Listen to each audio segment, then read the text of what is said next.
যে ব্যক্তি তার জিহ্বার দায়িত্ব নিবে, অর্থাৎ তার লাগাম শক্ত করে ধরে রাখতে পারবে, রাসূলুল্লাহ সাল্লাল্লাহু আলাইহি সাল্লাম কিয়ামতের দিন সেই ব্যক্তির দায়িত্ব নেবেন।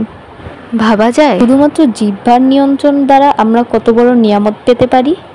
রাসূলুল্লাহ সাল্লাল্লাহু আলাইহি সাল্লাম আমাদেরকে কত বড় বড় আযাব থেকে বাঁচানোর জন্য বলেছেন, উত্তম বলো, না হয় চুপ থাকো। এই কথার উপর আমরা আমল করতে পারি না।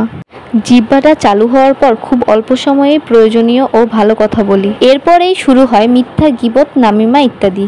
আমরা আসলে কথাবার্তা বলার সময় জিহ্বাকে নিয়ন্ত্রণ করতে না পেরে অনেকগুলো নিয়ামত থেকে বঞ্চিত করে ফেলি নিজেকে, আর ভয়ানক সব আযাবের দিকে নিজেদের ঠেলে দিচ্ছি।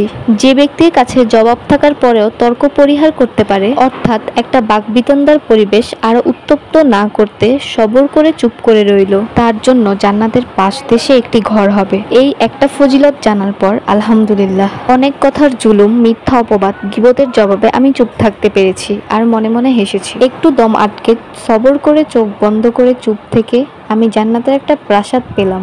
আর সামনের জন কি পেল জানেন? কি পেল?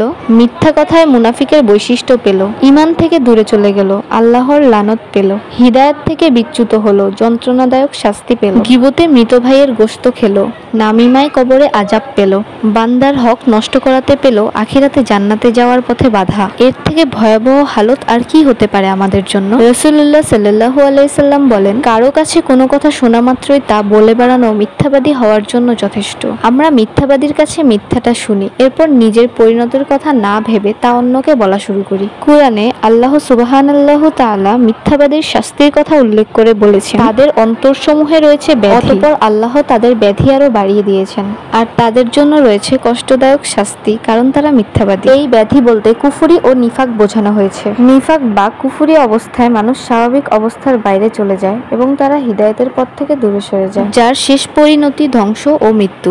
এই কুফরি ও নিফাকি অবস্থায় মানুষ কিভাবে পৌঁছায় জানেন? এই আয়াতের ব্যাখ্যাতেই ইবনে কাসিরে আছে যে মিথ্যা বলার বদ অভ্যাসই তাদেরকে কুফর ও নিফাক পর্যন্ত পৌঁছে দিয়েছে। যদিও কুফর ও নিফাকই সর্বাপেক্ষা বড়, কিন্তু এসবের ভিত্তি ও বুনিয়াদ হচ্ছে মিথ্যা। হাদিসে এসেছে, রাসূলুল্লাহ সাল্লাল্লাহু আলাইহি সাল্লাম বলেছেন, তোমরা মিথ্যা থেকে বেঁচে থাকো, কেননা মিথ্যা ঈমান দূর করে। দেখেছেন, আমাদের জিহ্বাটা যদি সামলে রাখা যায় তাহলে কতই না উত্তম হবে আমাদের জীবন।